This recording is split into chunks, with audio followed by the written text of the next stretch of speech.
Bismillahirrahmanirrahim. Assalamu alaikum. Hürmetlik, aziz, muhterem Şarkı Türkistanlı kardeşlerim. Aslında milli ruhimizni buzgan Medihe avazlık namlık videoga üzü koymakçı ettim. Arlıkka başka bir ciddi tema kirip kaldı. Bugün yana üzü koyanmadım. Yana başka bir tema ciddirek tuyulup bu temaga tutuşup kalıvatıma. Ve bu tema bilen aldımdan çıkıp kaldım. Aldı bilen ben sizlere bir kitap tanıştırmakçı. Bu resmi temaga başlaştım burun. Bu kitap sal yoğurak kitap. Bununla Facebook'ta bilermellik kıygandek asan emas. Bunu okup ahırı çıkmak ve yani düşünüp azım kılmak. Ama bek mühim bir kitap iken. Bilisizler, işkini takıvagan Xitayning işkini çekip tunji qetim dunyoga aç quzgan Henry Kissinger 71-yili tunji qetim Xitayga berip bir maxfiy ziyaret bilen Xitay-Amerika münasebetlerini şekillendirişke qoşgan 50 neçe qetim Xitayga berip kelgen Henry Kissinger'ning Xitay namlı kitabı. İngilizcesi On China. Men bu kitapni tavsiye qilaman qarindoshlar. Xalqaro munosabat, siyoset, diplomatiya, davlatlar munosabatlarini ügünüşke qiziqayotgan qarindoshlarimiz hali badek qilibdi. Bularga bu bir muhim o'qishliq. Navbatda qarindoshlar tarixda misli ko'rilmagan darajada Amerika saylamiga bek diqqat bilan qaradı ve ikki sep bulup talaş tartışlarını kıldı. Trump bolsun buludu, Joe Biden bolsun buludu meselesiydi. Men aldınki bir videoda qoşumça dep ötkendek, devletlerinin bir tip siyaset boludu. Özünün menfaatini asas kıygan bir tip siyaset. O siyaset bir cumhur reis tüfeylidin bek çoğun karma-karşılıkka bek çoğun özgürüşke sebep olmaydı. Nayet az bir özgürüş oldu. Növbette Amerika Uygur katliamını itiraf kılış tüpeylidin Xitay-Amerika münasebetleri çoğun bir yara aldı. Goya bu bir kövrükni kelkin kelip yayıp getkendek bir iş oldu. Yani yol tiksigillan üzüldü. Müşahede. Ama bu bayanatlı çıkargan hükümet düştü, yeni hükümet çıktı. Joe Biden'dan bana Xitayparast dep bilavatısılar. O Xitayparast boğan takdirdimi en az 2 yılgacha onu özgertip etemeydi. Çünkü hele tikisigi yağan yol var o. Bir yerden atlap yağının içine düşkül olmaydı. Bunda tez. Şuna yolunun iki tarafını keslep bir yantuğuluk hasıl kılıp vakitlik yol yasaydıgan gap kövrük selinliğiçe. Yantuğu düşüp yağının içine yanında çıktıganга. Diplomatiya aşında oldu. Bir devlet münasebeti buzulsa, xafa oluşup qalğan vaqtida bunun tüzülüşü xeyli uzun mezgil aldı. Bir dilla sen muntip qalay, men muntip qalay depla başlap ketkili olmaydı. bu noktalarni, bu devletler münasebetideki nazikçilikni, bu zillikni, bu sen bir qadam men tarafga kelamsa yo men boramdim degan masaladagi bu o'zaro rambut ilishishlarni tushunish uchun bu kitob nihoyatda muhim. Növbette Amerika-Xitoy munosabatlariga baho berishinglar uchunmi bu kitob bir qo'llanma rolini o'ynaydi. Uning uchun buni tavsiya qilaman qarindoshlar. Bu kitobni o'qigandan keyin andin Xitoy-Amerika munosabatlari kelgusida nima bo'ladi deganga to'g'ri baho bera olasizlar. Endi men bugun bu Xitoy-Amerika munosabatlari temasini so'zlamayotgan bo'lg'achqa faqat mush kitobni tunishtirish uchun ashunchalik gap qilib qo'ydim. Shuning o'zi yetar. Endi asli bugun so'zlamoqchi bo'lgan mavzuni boshlasak bo'ladi endi. Yaqindan beri YouTube kanallarida ko'payib qolgan Uyg'urcha san'at nomerlari tufayli milliy ruhimizni taslim qilgan ma'naviy istiloning me'morlari va ular qurib chiqqan soxta baxtiyorlik kelimat haqida men bir video e'lon qilgandim. Buning o'zi qo'yaman deb qo'yolmayapman. Keyin boshqa qarindoshlarning bu ishga diqqat qo'zg'alib yozma e'lon qilganligini ko'rdim. Bu yozmalarni hatto nihoyatda zo'r bayqash sifatida maqtaganlarni xili ko'ptak qildi. Aqıdan bu ish haqida bir-birini tutmaydigan darajada chalg'itmalar bilan o'tirg'i chiqqan yana bir janobning uzun yozmasiga ko'zim tushib qoldi. Bekmi jalbkor boshlangan. Bu tufayli bir layıkni haq etdi deb zo'qimni tortgan bu yozma bara-bara boshdagi da'vatqonlardan chetnab nima demoqchi ekanligini uqqili bo'lmaydigan chig'irlarga burilib ketgandek bo'ldi. Balkim men tushunmagandim. O'qimagan odam chalamolla.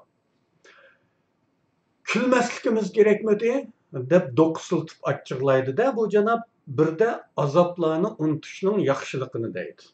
Shundaqla bu programmani qildirayotgan pul deb cho'qan serish bilan birga videoning ostida ko'zga chaliqayotgan tovar e'lonlarini dalil ko'rsatdi. Shuning bilan bularni Xitoylar qildirmaydi. Pulluq baylar o'zining melini e'lon qilish uchun qildirdi deganni ilgari surdi. Doppa, kanavay ko'ynak ehtiyojlarimiz uchun Istanbulda bularni ta'min etayotganliklarini qistirildi. Buning munosabati nimaligini bek anqiranmadim. To'g'risi, balki diqqat qilib o'qimagandim. To'g'ri. Bu programlarni boy savdogarlar pul chiqarib qildirdi. O'zining melini e'lon qilish maqsadi bilan. Ammo buninglik bilanla bu Uyg'urlarning o'zi qilayotgan ishmi bo'lib ketmaydi. Kommunist sistemlarda umuman ideologiyaga munosabati bo'lgan sohalar hech qachon bosh qo'yib o'tilmagan. Xususiylashtirilmagan oxirgi vaqtlarda xususiylashganda qilsa-mu nashr nomeri elish sharti bor. O'zi xohlagan narsani ishlab, o'zi xohlagan paytda e'lon qilish mumkin emas. Bu bir tarafi. Mamlakat ichidagi tovar e'lonlari maqsadli bu programmalar ishlanib, videolar qo'yilibdi. Shu yerdagilar ostidagi chaqmagan yoki ko'z chaqqan e'lonlarni ko'rib malning bozori chiqayotgandi. Ammo vatan ichida echilmaydigan YouTube kanallariga kim yuklayotdi? Aslida bizning diqqat tortmoqchi bo'lgan nuqtamiz faqat bu edi. Qandaqdir kulmaslik kerakmi degan yo'q. Kulmaslik kerak.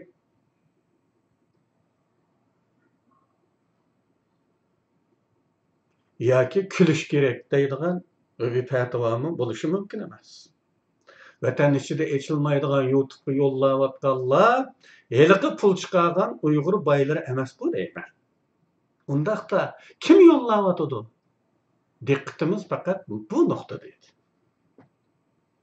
Çalgıtmalardaki birdilla İstanbul'daki doppa ve kanavay koynak ihtiyaclarımızı ta'minlayotganlarning bunun münasebeti nimeydi? Bunu düşünemedim. Yaki bu videolarning astidagi tovar e'lonlarida İstanbul Zeytinburnu'daki ma'lum dükkanning adresi, telefon nomeri berilyapti. Videolarni ko'rib bakmagachqa bu tovar e'lonlarida xaridorlarni qayerga yo'llantirayotganligidan xabarim yo'q. Agar İstanbul'daki bir adresi olgan taqdirda bu texmi g'alati bo'lgan bo'ladi. Vatandagi vaqtimizda tanqishlar arasida shunday qiziq gap bor edi. Uydagi televizorni kommunistlarning majlisi deb ataydi. Shundaqla tonush yoki urug' tuqqan dehqonlardan televizor setib olganlarni uqsak, chaqchaq qilib, kalangni setib, majlisni uyga kirib oldingmi deb chiqishatdi. Bundaq deyishimizga sabab bo'lgan bir uqmushimiz bor edi. Uqmush, ya'ni xabar. Tibetliklar televizor setib olmaydi ekan. Bizning shu anglag'inimizga qaraganda. Televizor setib olmaydi ekan, sababi kommunist tashviqoti bilan zaharlanmaslik uchun. Kommunistlar bosh kelmay, shaharlarda bekorga rangli televizor tarqatganmish oilalarga. Chunki kommunistlarning xalqni o'zgartib shakllantirishga ehtiyoji bo'lganlikdan tashviqotga bundaq pasib turib olganlardan bek ansiraydi ekanda. Ammo Tibet xalqi bekorlik berilgan televizorni ochmay to'pib o'sib turibdi ekanmish.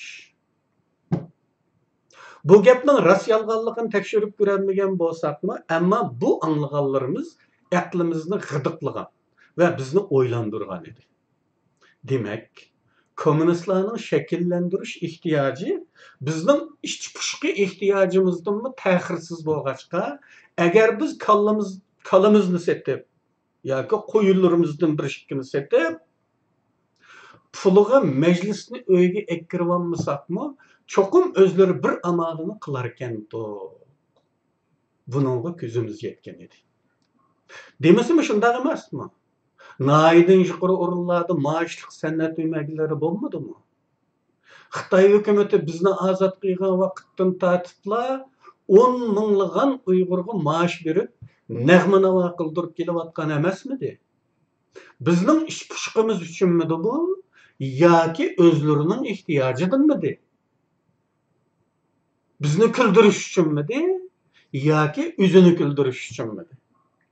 U chaqlarda tovar e'lonlari beradigan Uyg'ur boylari, ya'ni yilqi chaqchiqimizning uslubi bo'yicha kalani setib majlisni uyga ekkirib oladiganlar bo'lmag'achqa 30 yildan ortiq vaqt ichida bu ishning yukini Xitoylar ustiga olib kelgan edi.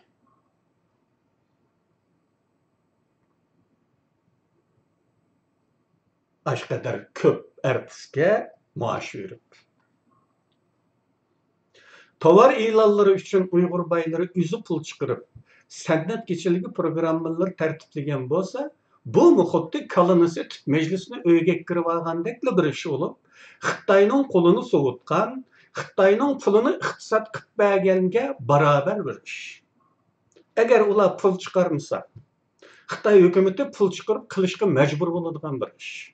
Chunki ideologiya sepi dushman eng talashadigan sap degan qarash mavzudan o'tirib qo'ygan bir jumlasi 10 ming jumlaga teng oltin nur chaqnab turgan yo'l yo'riqlardan biri emasmi? Parlaq 3-chi umumiy yig'indan keyingi iqtisodiy islohot olib kelgan islohotlarda Xitoylar o'zining yig'ida go'shini qo'rish taktikasi ishlatib, aslida o'zi pul chiqarib o'rinlashtiradigan bir muncha ishni bizga qildi. O'ylanglar. Masalan, yo'l yasaganlar va Xitoy yasashga tegishli yo'lni. Ko'rik sog'anlar va maktabga iyona berganlar va Xitoy ideologiyasini o'rgatadi maktabda. Bizga xizmat qilmaydi u maktab. Bularning hammasi aslida mustamlikcha hokimiyat tarafidan qilinadigan ishlar.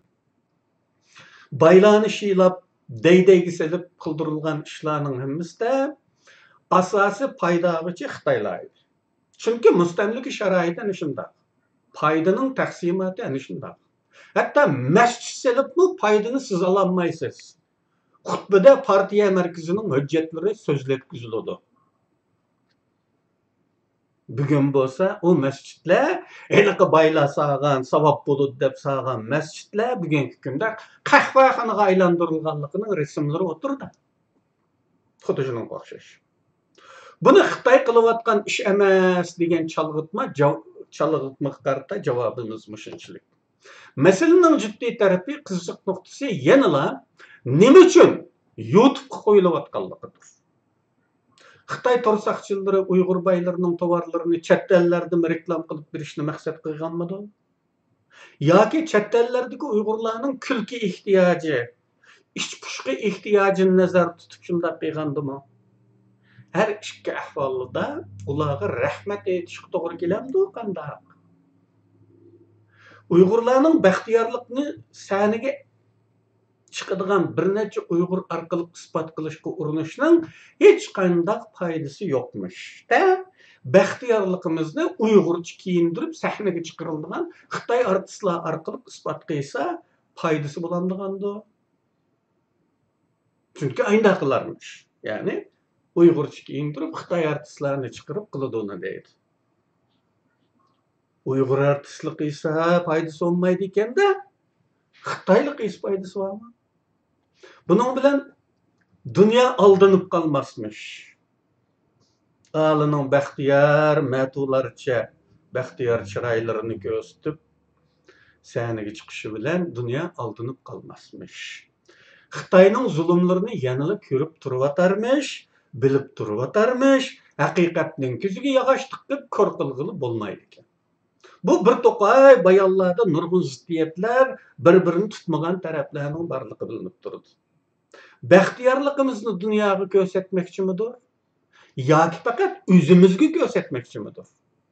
Chet elliklarning bu o'yinlarni ko'rishi notayin bo'lgandek, baxtiyorligimiz yoki emasligimiz to'g'risida beshini qatirib ketishi texmi notayin.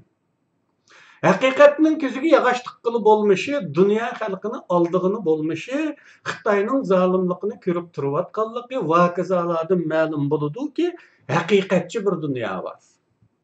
Haq için turdigan, ko'z bu yoshlarga aldanmaydigan bir dunyo bor.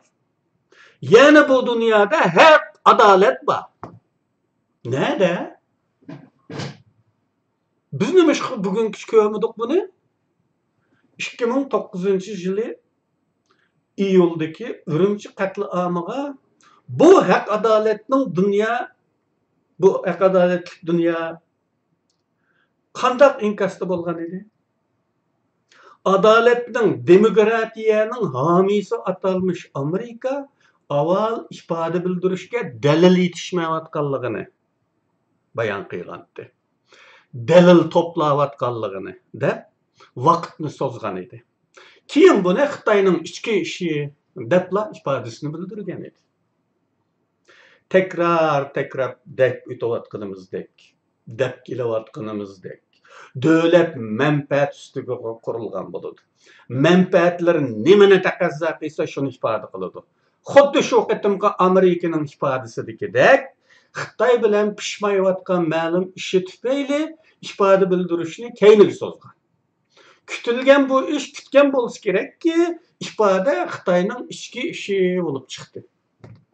Agar shu ish kütmagan bo'lsaydi, Xitoyning kishilik huquq masalasida og'ir xatolar borligini tilga olib, ayblab ketgan bo'ladi. Yolg'onmi? Dunyoning haqiqati mana shu qilibdi.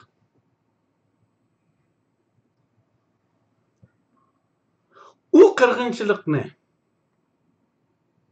2009-yıldaki iyuldaki Ürümçi katliamını Xitoyning ichki ishi degan Amerikaning o vaqtda ko'ziga yog'och tiqilib ko'r qilib etilganmidi?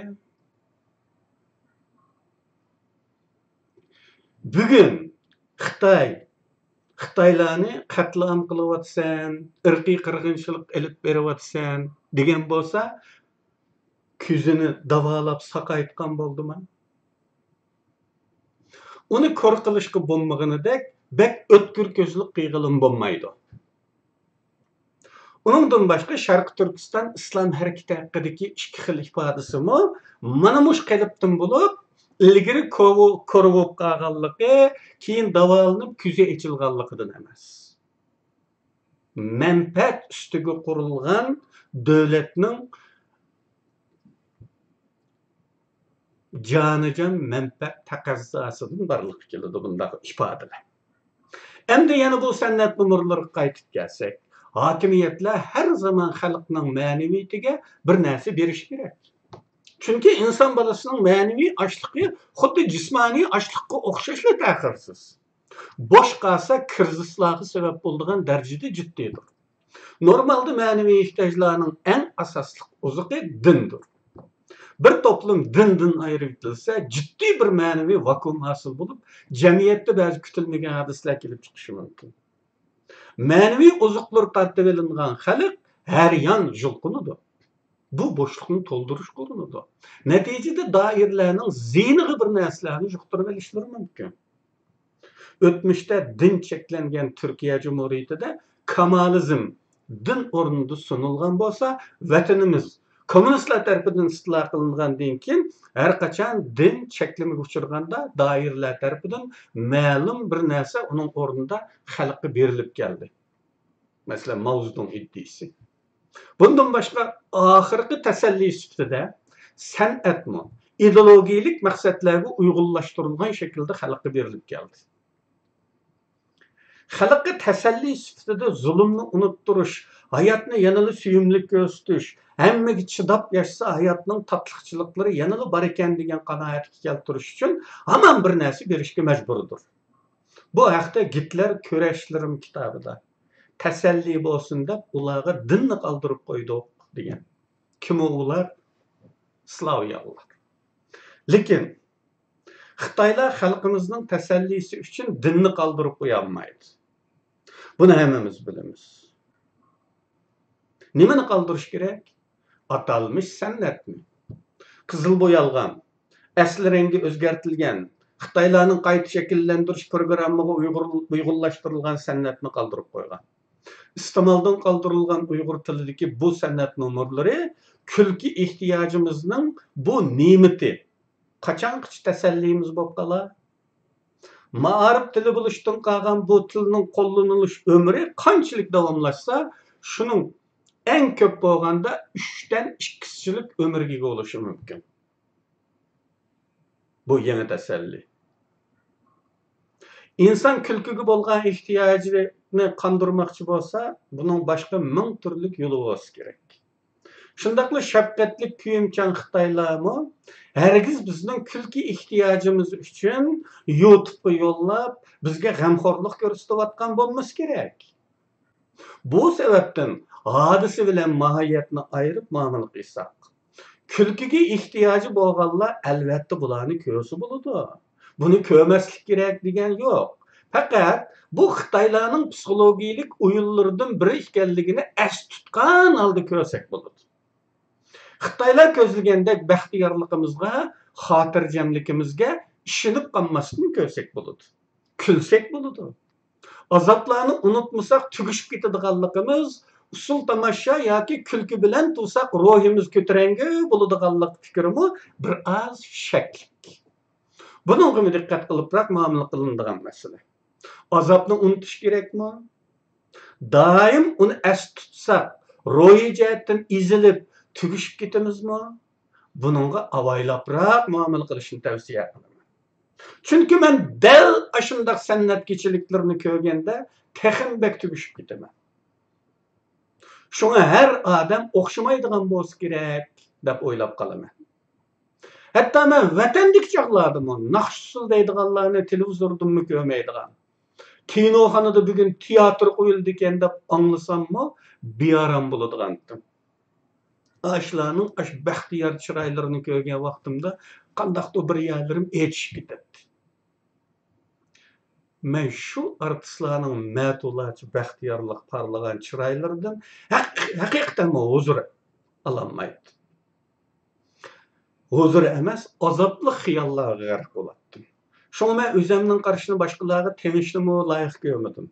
Başgalarning tanlaşlarygamy putlaşmadım. Fakat avaylap muamele qilishni tavsiye qilyapman. Menmi külüdigan bolsammy, külüdiganga başga narsalarni sebep bolalaydigan bolgaçka, avalarga ihtiyacım bolmady bugünkiçe. Endi vatandan chiqayotgan san'at sirlarining siyosiy arq ko'rinishi yo'qmi emas. Hammasi qip-qizil bo'lib ketsa, xaridori bo'lmaydi-ga kelsak, bu gapmi bir az bema'ni. Siyosiy arq ko'rinishi bo'lganligi yetarli emasmi? Qip-qizil bo'lsa, andin gumonlansak bo'lamdi. Yoki bu ikki xil mazmun, ikki xil ko'rinishdagi siyosiy arq ko'rinish bo'lsa-mu qizil emas, yana bir xili qip-qizil deganlikmi? To'g'ri, hozir naqsha va boshqa san'at turlaridagi qip-qizil madiyavozlik modadan qoldi. Lekin bu san'atning sog'lomlashganligining belgisi emas. Qarindoshlar, diqqat qilishga tegishlik. Tashviqot texnikasining voyaga yetganligining natijasi bu. Masalan, G'arb davlatlarida kommunistlardagidek ap-ashkor hukumatning irodasi tashviq qilinmaydi. Ama kim onunda teşvikat yok diyelaydı? Devlet kültürünü yeyiş her kandak devletinin vazgeçilmez bir gramıdır. Hollywood filmlerinin estetik rolü kançılık, teşvikat rolü kançılık. Bu teşvikattaki ustalık, usuldaki teknik meselesi bulup ap-aşkarı telqillerden bek rol oynaydıganlıqını, subliminal mesajlarını berdiganlıqını es tutuşumuz lazım. Xuddi şunda bugünkü Uyghur sahnelerindeki özgürlüklerimi Xitaylarning teşvikat metodlarının özgürlükleri aks etayotgan bulup, o'xshashli teşvikat maqsadiga yetkili bo'ladi. Balki texmi ta'sirli bo'lishi mumkin. Chunki bek oshkora qizil narsalar kishilarni asonli bizar qilg'achqa ko'zlagan natijani bermaslikka cho'qin. Endi astriddan elib berildiganlari tuydurmayla bizning ruhimizga bir narsalarni pichirlaydi. Subliminal mesaj. Bu bolsa qayta şekillenişimizin binasını bir xishdan egizlab boradi. Xulos kalam, shunusini ayta aniqki, vatan ichidagi fuqarolarga echilmaydigan YouTube'ga yo'llanayotgan bu san'at nomerlarining bir maqsadi bor. Buni asli tutsaqlar qaymoqishdan saqlanish shartida o'ylana olamiz. Hushyor tura olamiz. Onun zihnini uçurmayız. Demekçi oğlum mana bu. Hemmanlarning kögününla, anlığınınla rahmet. Allah hemmanlarına aman qilsin, görüşküç xeyri xoş.